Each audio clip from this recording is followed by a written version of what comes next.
Welcome to another edition of Wings Weekly. Jay Klein Connect here, head coach Scott Langer right there. And folks, a split here at the ODI Center over the weekend. Wings played some pretty good hockey overall though, coach. 4-3 loss on Friday. Shots were much closer, shots on goal that is, at least according to statistics. No power play for either team. Consistency when it comes to, still becoming kind of a, I shouldn't say becoming, but staying a bit of a problem when it comes to goaltending, when it comes to all those kinds of things. You had a lead early on Friday, end up losing that one, but again, there was some good hockey played, especially in the first and third. And then on Saturday, you come away with a 3-2 win. Outshot the opponent again officially according to the stats, and frankly that was probably the first time in many weeks that the shots on goal have been better, especially for a team like Minot or St. Cloud, those kinds of teams that love to throw shots on. But a nice win there for sure on Saturday night, and a lot of activity, a lot of stuff going on both nights. The fans surely got their money's worth, but getting a home win, obviously a bonus. You're happy about that. A loss that maybe you feel like slipped away a little bit the weekend as a whole. What do you think? We played really good hockey both nights. We didn't get the stops that we needed on Friday night. We did get out to a lead. We were good. We were pushing the pace. There was just a lot of really good things. The stuff we worked on last week to minimize shots was working. So I thought all in all it was a good weekend. We probably should have had both. We should have had both. Again, we came out on Saturday night. Again, we were on them pretty good again, and we were able to finish that one off. Well, one of the things that I've noticed over the last few weeks, the face-off, and you've said this in years past too, and plenty of times. It's easier, whether it's on the power play or whatever, when you start with the puck. And winning face-offs has been a bit of a challenge, but it seems like over the last 2 weekends, probably, you've done a much better job about that. Well, first of all, am I wrong on that? Do you feel like you're winning more face-offs and starting with the puck more?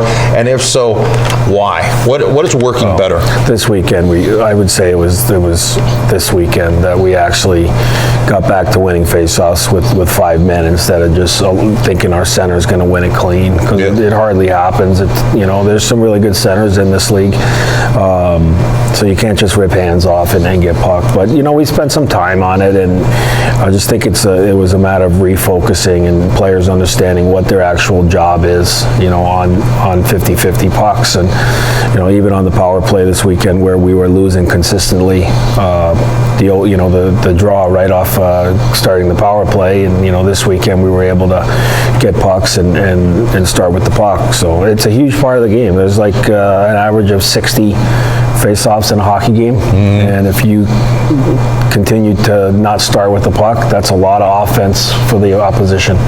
Well, I noticed, Pollock, for example, Seth Wall, who we're actually going to talk with in just a little bit, there's a few guys that just seem like they're doing a good job of, even if they don't win the face-off, they've got, and the puck's like at the dot still, at their skates, somebody's coming in to get it. But they're tying guys up, and they're holding instead of allowing, maybe that's not the right word, but they're not, the opposition is not winning face-offs clean. So that's part of it too, it seems like. No, it's 100%. It's not you have to at least have a 50-50 draw. You can't get beat clean. At least if the puck sits on the dot, you have guys that can come in and help out. And I think our centers are starting to realize that they're just not going to be pure face-off guys that make a career out of 60-70% face-off rate. Right. So we talk about that a lot. There's times when you just have to say, hey, I'm not winning draws, and I'm just going to tie the guy up and ask for help. Well, one of the things you mentioned before Saturday night's matchup when we talked, about making an effort to limit the chances that other teams are getting, and again, it seemed like you guys did a good job of that. And now, my mind immediately goes to block shots, but there's more to it than that, isn't there? How do you go about limiting those chances? Well, I think having structure that allows energy is one. You have to have a good energy level, and we cleaned up our defensive zone zone, which was creating a lot of shots against, and we didn't give up a whole lot in the defensive zone. So, that and tracking. When guys are coming back hard and breaking up plays. And also our defensemen. They had a tendency in their game where they were just okay fronting the guy and allowing him to shoot pucks, and that's not defending. You need to have your stick on the puck, and you need to not allow shots. Doesn't matter where it comes from. Right. Well, and you use the term tracking, and from time to time, on the on-ice interviews that Aaron does and so on, in between periods and so on, players will say that. What does that mean? What does tracking mean? If you're a fan watching this right now, what are you expecting when you say that?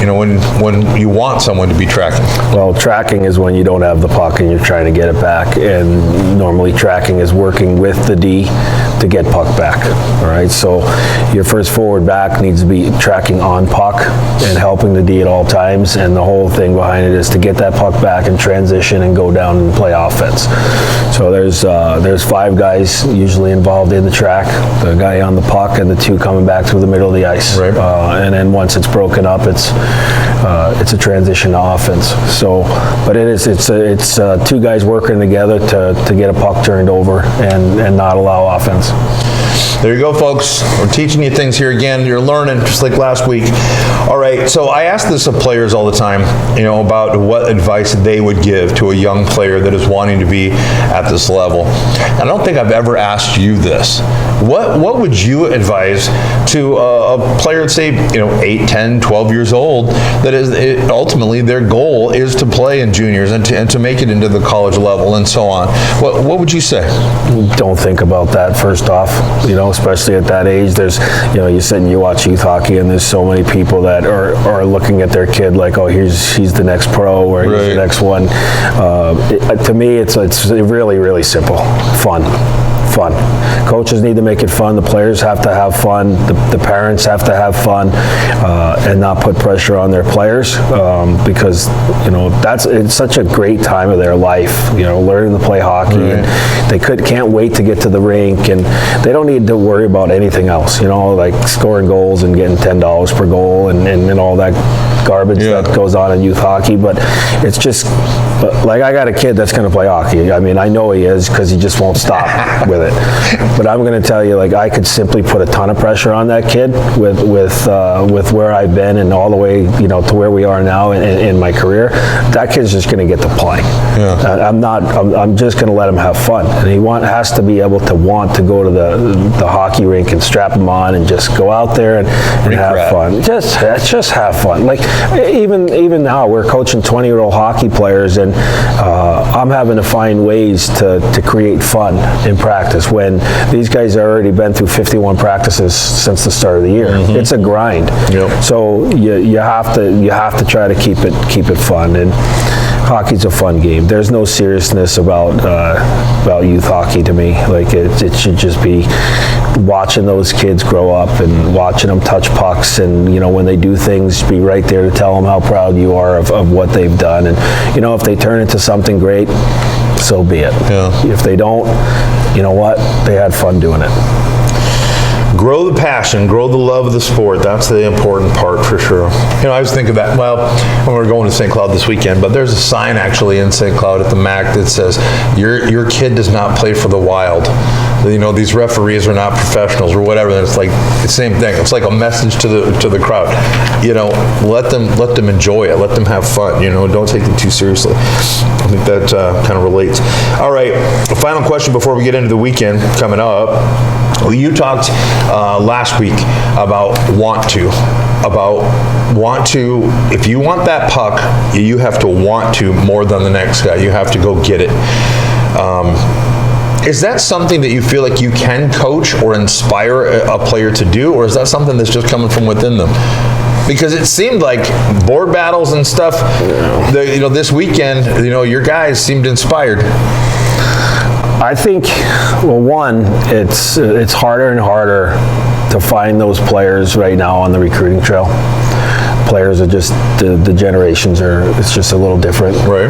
Where you used to be able to just get guys just because they were they just had so much FU to what they do, and they want to constantly prove that, you know, their worth and why they should be here. And then, you know, you have a different generation now that needs to constantly have it pounded in them, and try to create what's not there. And it's just how they've been brought up. It's, you know, and it's fine. But I think you can, you know, when you prove to them that doing that creates winning, and winning creates happy behavior. You know, losing sucks, and when you're getting beat on your 50-50s and you're not applying your body into the mix, you know, there's no success that comes out of that. And you have to stay on them, constantly stay on them. That's where we're at right now. And the biggest thing is they need to see why we're asking them to do that. And that takes time. You know, it's taken us a lot of time through the early part of the season to show the guys why what we call heavy hockey equals success. Great answer. That's, you know, that's kind of, I was curious, as you know, as you talked about you know, you told the story of the Tonka truck and different things like that, you know, where it's like if you want something, you have to work to get it. You have to put the effort in to get it. And, you know, that in a way, like to me, that seems like it goes without saying, but as you mentioned, you know, generational things, it all changes a bit. Well, Minot sitting at the top of the division right now, 35 points. St. Cloud is in second with 32. Austin, 31. Bismarck with 30.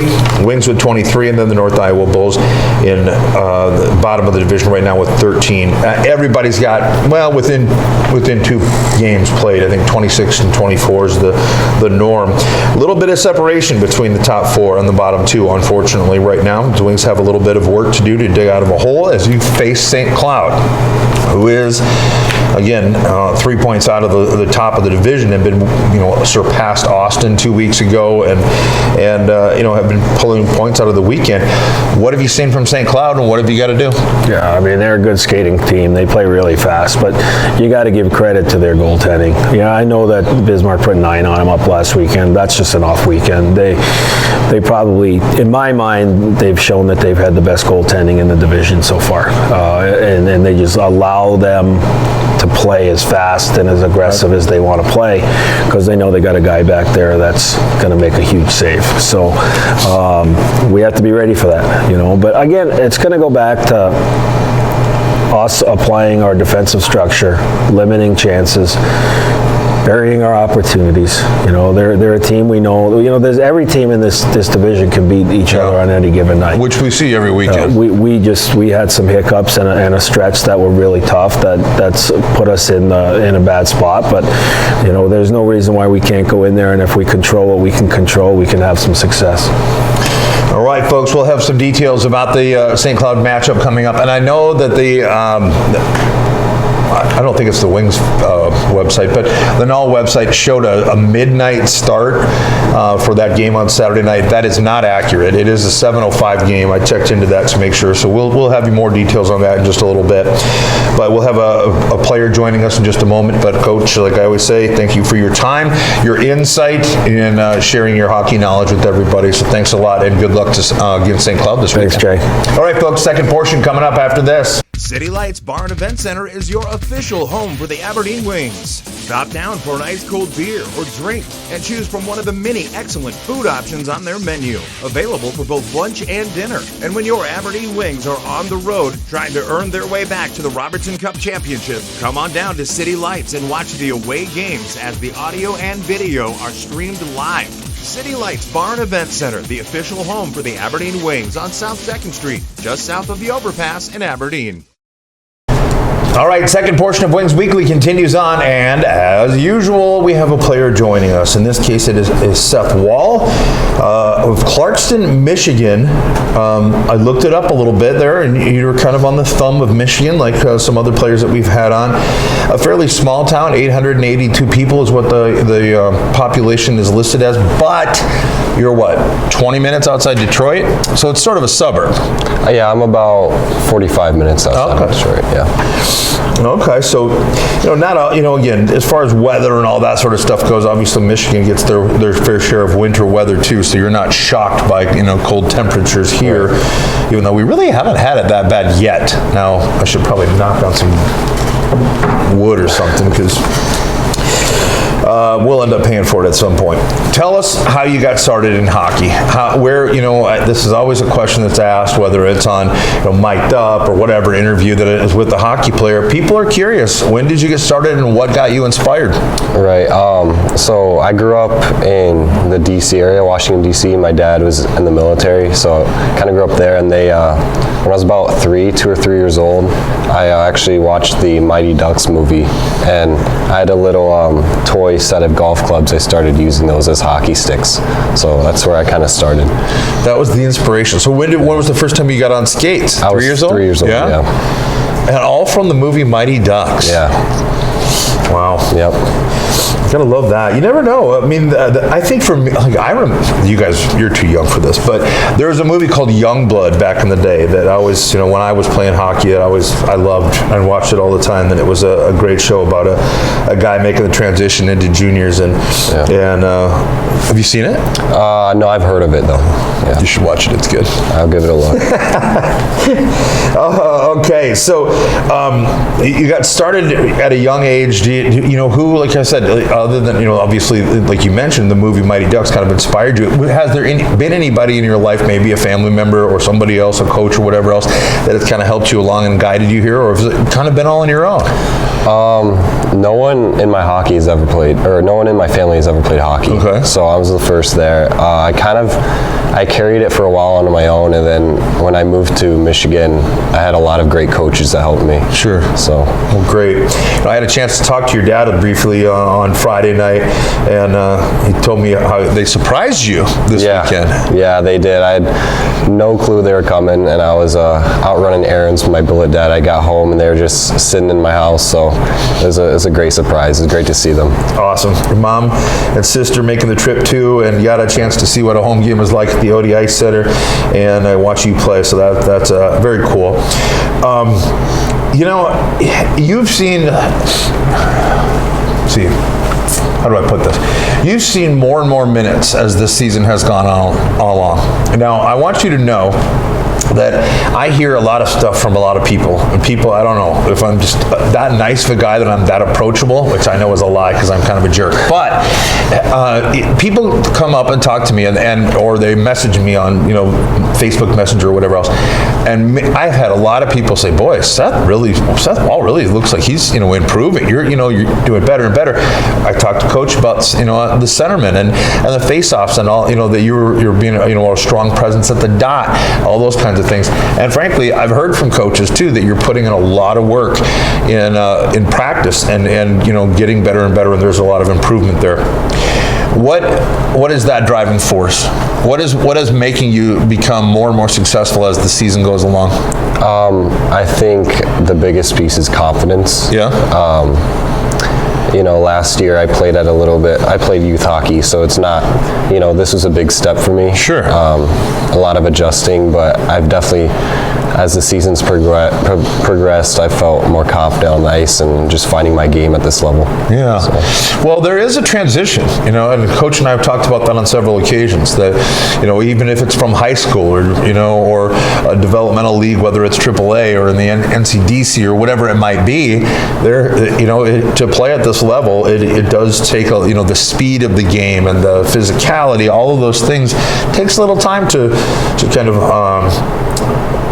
I don't want to say understand, but to adapt to. Right. So for sure. But it's noticed. People are noticing. People are noticing the work you're putting in. And that being said, I noticed, and some others have noticed too, that you show leadership off the ice in a lot of ways too. There was a Wings after party at City Lights, and everybody's leaving and stuff, and I look over and I see you and Captain Sharoon cleaning things up, putting chairs away and stuff like that. And I don't want to throw everybody else under the bus, but everybody else is walking out the door, and you guys are over there cleaning up and taking care of things. I see those things. I see those things in hotel lobbies. I see those things, in a gasser, after a game or whatever it is on the road. When you guys are being considerate of other people and showing that leadership. What does that mean to you? Because again, just because you don't have a letter on your sweater doesn't mean you can't be a leader. And especially, I think that's those kind of moments off the ice, away from the game, that to me really stand out. Right. Yeah. I think I've always felt like I'm a quiet guy at first, but I've definitely felt like I've gotten more comfortable around the boys in the locker room, and it makes it easier to lead in some ways. And again, I'm a rookie, so there's some vets that have some more leadership roles than I do, but I always try to find ways to lead when I can. For sure. Well, once again, just wanted to tell you that it does not go unnoticed. People see that. People see the effort and the work that you're putting in, and that's a compliment. It's admirable for sure. Appreciate that. Centerman, we were talking, with Coach a little bit ago about how the face-off is an important, a very integral part of this game. And you guys had your struggles for a while, but now you're seeing you in the lineup more. You're winning more and more face-offs. I see you with guys tied up. What makes, in your opinion, what makes you, not just you, I guess, but anybody, what makes a good centerman? How do you handle a face-off? Just like anything else, I think it takes practice. Me and the other centers after practices will go take some draws in the dot, and I think that really helps. And it's just finding something that works for you. I like to get low and kind of turn my body so my foot kind of blocks the puck. I found that works for me, and it's just doing what you feel comfortable with. There's an art to it for sure, and there's guys, like Coach said, earlier, that have made a career out of it. There's guys that have made a career out of, blocking shots, all kinds of different things that they have kind of a specialty to. I know, like Sharoon, as I mentioned, he gets really low. There are some guys that just, it's different, different stances, different positioning, all those kinds of things. So it's very cool. And again, part of this show is letting people get to know you and hear Coach and his insight and all of those things, but also to learn about the sport of hockey. And so I appreciate you letting people know a little about what it takes to to be successful at those face-offs. It's an important part. Okay, so away from hockey, you a golfer? What hobbies do you? I hear everybody's golfing. So yeah, I golf here and there. It's getting kind of cold, but in the summers I like to golf back home with my friends. It's kind of cold now, so there's not much to do outside, but a bunch of the boys are playing video games together and stuff like that right now, just since it's cold. But when the weather's warm back home in Michigan in the summer, I go swimming. We live on the lake, so I like to be outdoors. So. Excellent. Have you golfed when you were here and it was warmer? Have you golfed against your billet brother or your billet dad? Yeah, I did. My billet brother plays for the golf team here, so he beat me, but it wasn't my best showing, so we'll have to rematch. That's the way I asked, because I know he's pretty good. Yeah. Let's see. How about your game day routine? Do you have anything? On the road, it's kind of dictated for us how we do things. You're got to be at the bus at this time, to be at this meal at this time, and then you maybe get a chance to get a little nap in between or whatever else. What about when you're on a home game? Do you have a place that you like to eat? Do you have a routine that you go through to get ready? Any superstitions? Yeah, I wouldn't say superstitions, but I like to, especially at home games, I like to keep my routine the same, almost to the exact time. So around 11:30, me and a bunch of the boys will go to Roma's. Oh, sure. On Fridays, and then I like to take a nap, and then I have my whole routine here. I like to tape my sticks on the bench and have my music in, so my routine stays the same. It doesn't change. But if something got in the way of it, would it freak you out, or is it like not a superstition thing, just kind of like what you like to do? Yeah, I wouldn't say it would freak me out, but I wouldn't like it. I definitely like keeping everything the same. It just makes me feel the best. There's a lot of superstitions in hockey over the years, and I've mentioned this a handful of times, but I still think back, there's a guy that he could not be touched by a goalie. on a game day. If they were near each other on the bus or whatever, like he did not, and I'm like, okay, that's an interesting one. Yeah. And I know Wayne Gretzky had a bunch of superstitions and so on, so there's been a lot of them, so it's always a fun question to ask. You said you have your music in. What's your go-to? What's your playlist look like? Pre-game, I would say maybe some like EDM, like Calvin Harris. A big Calvin Harris guy before game. No clue who that is. Do you know? Yeah, it's more upbeat. Yeah. Like dance music, stuff like that. Okay. All right. Let's see. How about a couple of weird questions here? I mean, not that those others haven't already, man. What superhero would you most identify with? Who would you say, I could be that guy or that girl? I think the Flash would be pretty sweet. Yeah. Being super fast, especially on the ice. See, you guys always translate this to hockey. Like, what about the rest of the world? You could fly. Well, no, it's always got to be about hockey. If I wanted to go home, I could probably sprint there in a couple minutes. That's true. So. I mean, boom, you're there. I get that. Okay, now though, how about a cartoon character?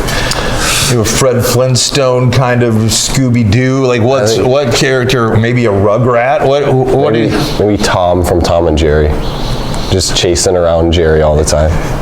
It's like my billet brother, Junior GM. Shout out Junior GM. I'm watching him all the time. The kid's out of control. Junior GM is Colin, by the way. Yeah. That's fantastic. Tom and Jerry. Okay, that I did not expect. I don't know why, but I expected it to be something like SpongeBob or I don't know. All right, we're before we get into St. Cloud,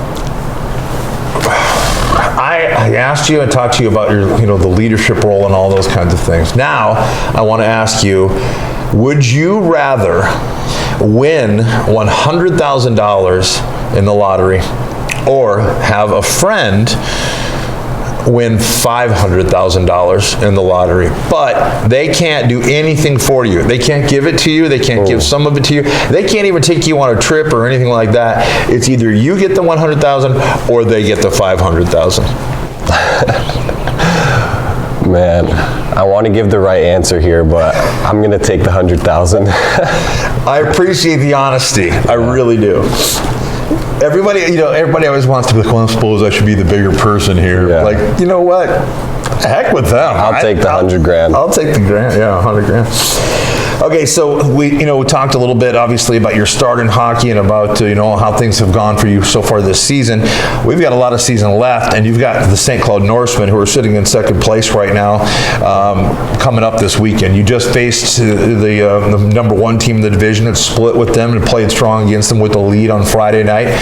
What do you have to do as a group, as a team, to start to build some consistency and string some wins together, but certainly against a very good St. Cloud team?